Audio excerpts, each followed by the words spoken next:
գործարանի աշխատակից եմ, այո, ունեցման կողմնակցի աշխատակից եմ, մեր պահանջերն է, որ արդեն մի շաբաթից ավելա գործարան կա,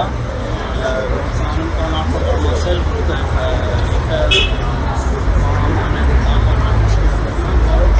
տանգեն այս հարցը ջերմաշրջանի պայմաններում եւ փակել են, թույլ չեն տալիս ներս գործենք, մեր աշխատանք իրականացնենք, հետևենք process-ներին, որովհետեւ կարա լինի ցանկացած պահին խնդիր եւ ամբողջ քաղաքի համար վտանգավոր է։ Եվ պարզաբանում ենք պահանջում, ոչ մի պատասխան չի կարող տա, որովհետեւ անհիմն փակել են գործարանը ու չեն թողում մուտք գործենք։ Բոլոր ժամանակներում, ասենք 15 տարի ես աշխատում եմ,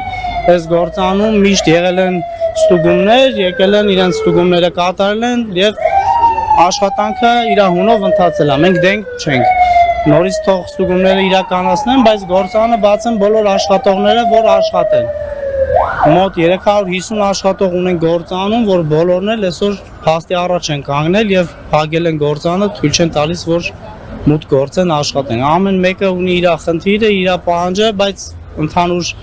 պահանջը գործարանի աշխատողներն է, որ գործարանը բացեն բոլոր աշխատողները, որ կարենան աշխատեն։ Երբ որ կապարակում էին գործարանը, դուք այդ օրը դեպքի վայրում եք եղել։ Այո, տեղում եմ եղել։ Ինչ մթնոլորտ եք։ Առավոտյան եկել ենք, թույլ չեն տվել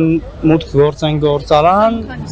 Ժամը 7:45-ի սահմաններում թույլ չեն թողել մուտք գործեն գործարան։ Մենք մտածել ենք, որ ոնց որ մնացած ժամանակներում տիպ ստուգումը կատարվի ու արդեն բնականon միշտ եղել է, ստուգումներ միշտ եղել է մեր գործարանում, քննչական չգիտեմ, որ կոմիտեի կողմից է եղել, որն է եղել, բայց միշտ եղել է հարկային է եղել, տարբեր կառույցների կողմից եղել է, բայց ոչ մի անգամ sense բան չի եղել, որ փակեն աշխատողներին գործարան թույլ չթողեն մուտք գործեն։ Վնասների մասին ինչ կասեք։ Վնասների մասին ոչ չի կրում։ Բա ոչ չի կրում։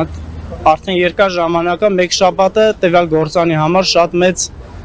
ժամանակ է, որ վնասների համար թե ֆինանսապես, թե գույքի հետ կապված կարա բոլոր լիքը խնդիրներ լինի ու վնաս առաջացնի։ Նույն տարբեր արտադրամասերում այս բարձր ջերմաշրջանի տակ, ասենք պահամանները կարան խնդիրներ առաջանա, լուկերը թողեն, սպիրտ թափվի, լիքը խնդիրներ կա, որոնք որ թույլ չեն տալիս մենք մուտք գործենք եւ կոպիտ ասած կանխենք տվյալ խնդիրներից խուսափելու համար, թույլ չեն թողում մուտք գործեն գործարան։ Այսինքն հունքը կարող է փչանալ նաև բացի։ Վարը եւ փչանալը չէ մի քիչ, բայց կարա առաջին այս պայթունը վտանգը, երբ որ ասենք աստված չար մի հատ ման պայթես, պատկերացրեք ընդհանուր գործարանը քաղաքի կենտրոնում ինչ կարա լինի։